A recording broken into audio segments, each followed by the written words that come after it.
Assalamualaikum warahmatullahi wabarakatuh. Saya Mawadah binti Muaz dari Kru TV PSS SK Tunku Munawir.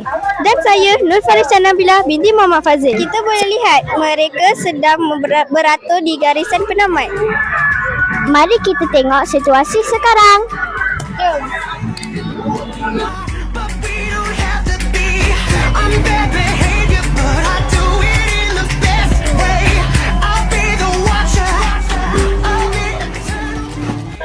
Assalamualaikum warahmatullahi wabarakatuh. Assalamualaikum warahmatullahi.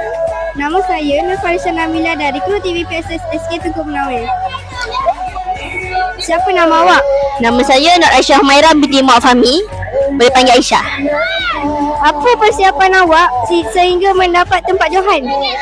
Persediaan saya ialah nak ucapkan terima kasih kepada coach saya iaitu Coach Faizal dan Coach Akmal saya. Sebab mereka lah yang tolong saya, dan juga terima kasih kepada ibu bapa saya dan nenek atuk saya. Itu sebab mereka saya boleh buat juara dan mentaliti saya. Terima kasih kerana sudi bertemu bual bersama saya. Sama-sama. Assalamualaikum warahmatullahi wabarakatuh. Saya Mawadah binti Muaz dari Kru TV PSS SK Tunku Munawir. Siapa nama awak? Nama saya Syakir Mikael bin Syarah Arifin. Okey. Apa perasaan awak mendapat johan berkumpulan?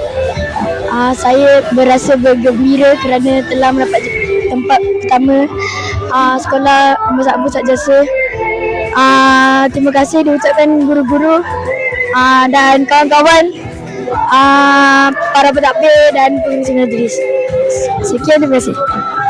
Terima kasih kerana sudi bertemu dengan saya. Sama. Selamat berada di atas